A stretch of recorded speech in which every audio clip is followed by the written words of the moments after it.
welcome back. If this is the first time here, please welcome in. So what I am doing today is I am showing you a project that I've been wanting to do for a very long time, which is recreating my first tumbler. My very first tumbler was a baseball themed tumbler for a team here in Houston. And I made this tumbler. I worked so very hard on my ombre, and that I learned from Jessica Flynn. At the time I was, that she was hot on the scene. And so I did the ombre. I did a coat of epoxy. I put all my decals on and I took a picture of it. And I was just going to see, like if it looked good, that kind of thing. So then I went in and took was going to put another coat of epoxy on it.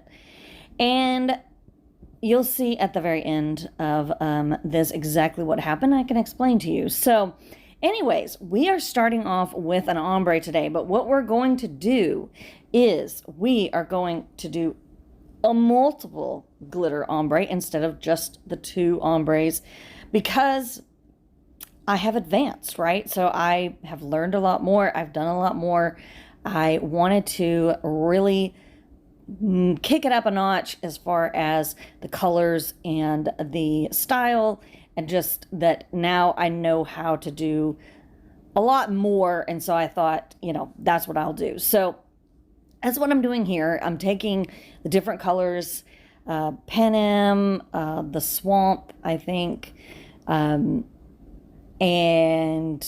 Diggory, and something else. I'll have them all listed down below, but I did this quite a while back, and so I've kind of forgotten some of the colors that I did.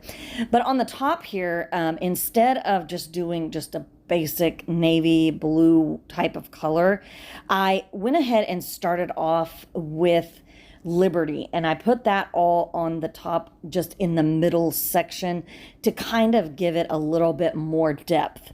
So then after that, I went in with Simplify or Dress Blues. I'm not exactly sure, but like I said, I'll have them all listed down below because I have the list. But anyways, that's beside the point. The point is that I'm redoing this tumbler that I did quite a while back, several years ago. That I was like, okay, my sister never got this actual tumbler.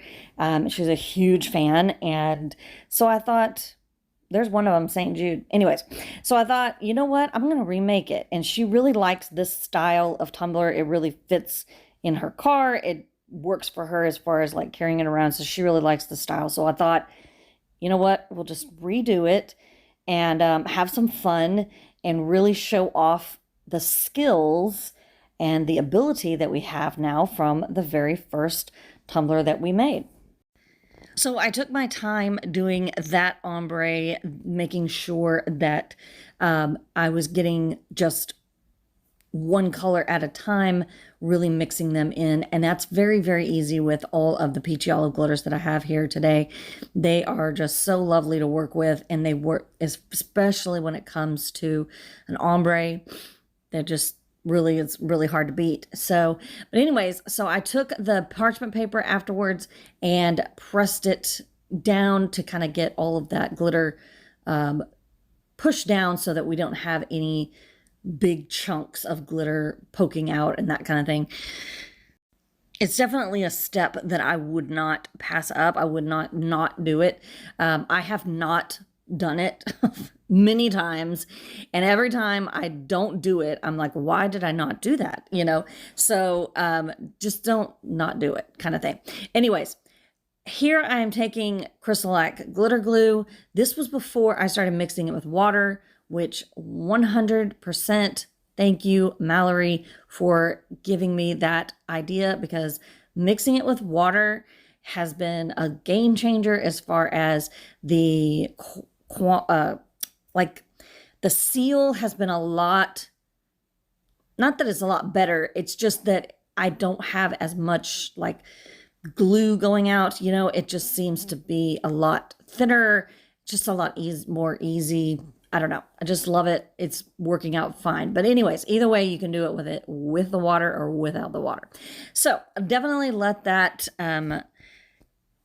dry for at this point. I probably let it dry overnight, because with no water in it, it would take forever to dry. So, but now that it has the water, now that I'm mixing it 50-50 with the glitter glue and water, it has been, like I said, a game changer. So I have been able to come back like a couple of hours later, and I feel very confident in putting a coat of epoxy on there. It's extremely dry.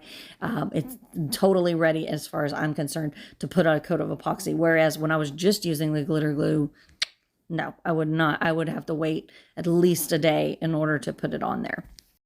So I put 2 coats of epoxy on here, and I did some sanding. That is pretty much my go-to as far as doing stuff like this. I put 1 coat of epoxy after I seal it, and then I put another coat of epoxy, and then I sand it. Now, if it has to do with putting a water slide on or something like that, then I would put another coat of epoxy. But if you're just putting vinyl on there, it's no big deal. You can put a decal right on top of that sanded, glitter, no problem. That sanded epoxy, everything, it'll go right on and it'll be fine.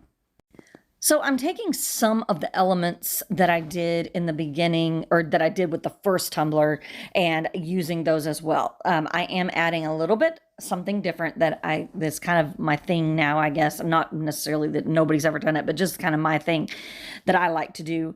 I am using the same font, the same actual like decal that I made at the time. As I'm using that same thing, I'm also using the same monogram, and this monogram is from Maker's Gonna Learn, and I just really like that chevron look, because it kind of looks like baseball,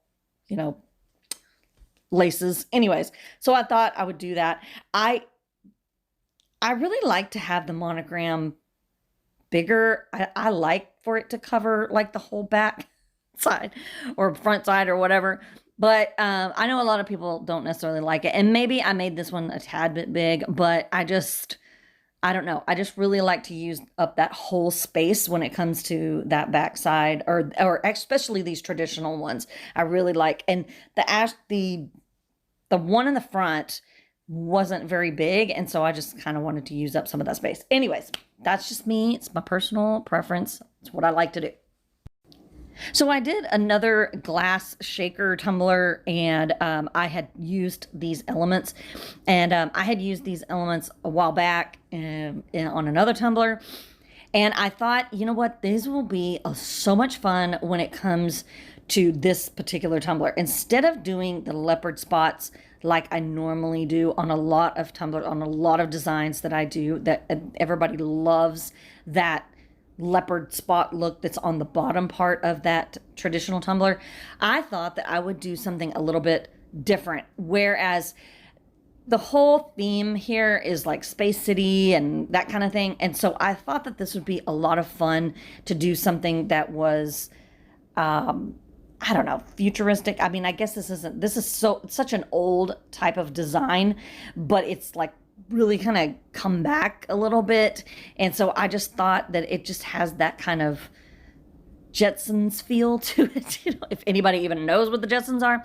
Anyways, I really thought that this would be a lot of fun to do instead of doing a typical like leopard print, that we would do something that was outside of the box, and so I just found these on I think Creative Fabrica, maybe, I don't know. I'll try to link everything down below as far as this is concerned. I'm not sure if this is something that you even care or want to have, but I did, like I said, I used these on another tumbler a while back, but I just thought it was kind of fun to think, like I said, outside the box. So when you are looking at something like a team or a city or, a type of theme, when you're looking at what you're doing, just think kind of like, what is something that's they're famous for, or what's something that would really look, coincide with kind of the spirit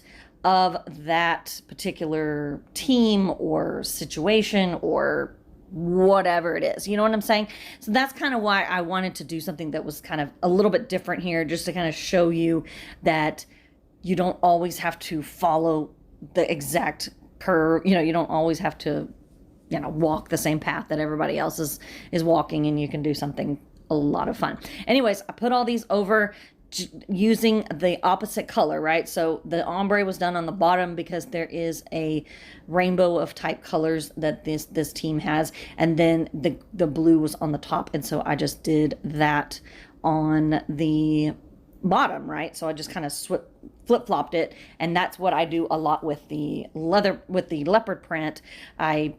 Whatever color is on the top, I put that on the bottom, and whatever's colors on the bottom, I put that on the top, vice versa type of thing. But I also wanted to use gold here because with it being the second year of winning the big show, right? Their big thing is gold, and so I wanted to use kind of like a gold holographic vinyl in that sense. So anyways, that is why I made the decisions that I made. I just wanted to, you know, throw it out there and let y'all know, because I want all of y'all to just think like this, you know, think outside the box, and you can do it. And everybody is talented, and everybody, you know, it's art, and art is up for interpretation, and if they like it, then fantastic, right? That's all that matters. So I covered this in Mod Podge because I touched all over this cup, and I put a whole bunch of, you know, vinyl on there. So I covered it in Mod Podge. I love that because Mod Podge is dry in like 30 minutes, and then you're good to go putting your coats of epoxy on there. And so I for sure put this coat on, and then I would have sanded everything down, sanded the bottom, put my tag on the bottom, sanded the rim, used my Dremel on the rim. It's a lifesaver. Makes all the difference in the world, I promise, than having to use the sanding blocks. And so just make sure you have that Dremel for the top layers, and then I went in with final coats. So the moment of truth is here. This is my beautiful, fantastic ombre that I did with the monogram and the team name, and I did it long ways because it was a 20-ounce skinny, and I was working with only 20-ounce skinnies then. I had a little spin it thing that my mom got me at Hobby Lobby, and I thought I was golden on this ombre. It was fantastic. I put the decals on, took some pictures, and then this happened. So I had put a coat of epoxy on this, set it to spin. It was so wobbly. It was all over the place spinning, but I had opened up my window because I wanted to make sure the epoxy was getting.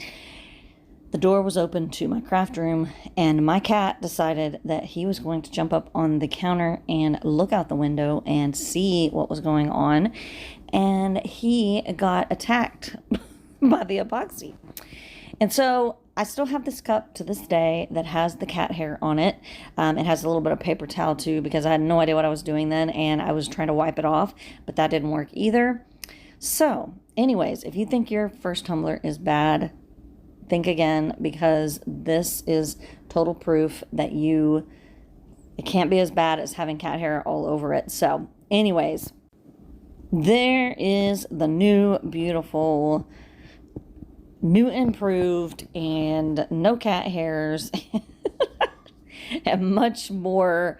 I don't know. I loved this one. My sister's been carrying it around everywhere she goes. Everywhere that we've gone, I've seen it, and she's like walks up and she has her cup. And so it's very pleasing for me to know that she loves it so much, but she loves her team. So anyways, I hope you loved this. And I would love to see what your first tumbler was and see if maybe you could remake it. And anyways, please like and subscribe and follow down below, and join my Facebook group and comment down below. And I'll see you next time.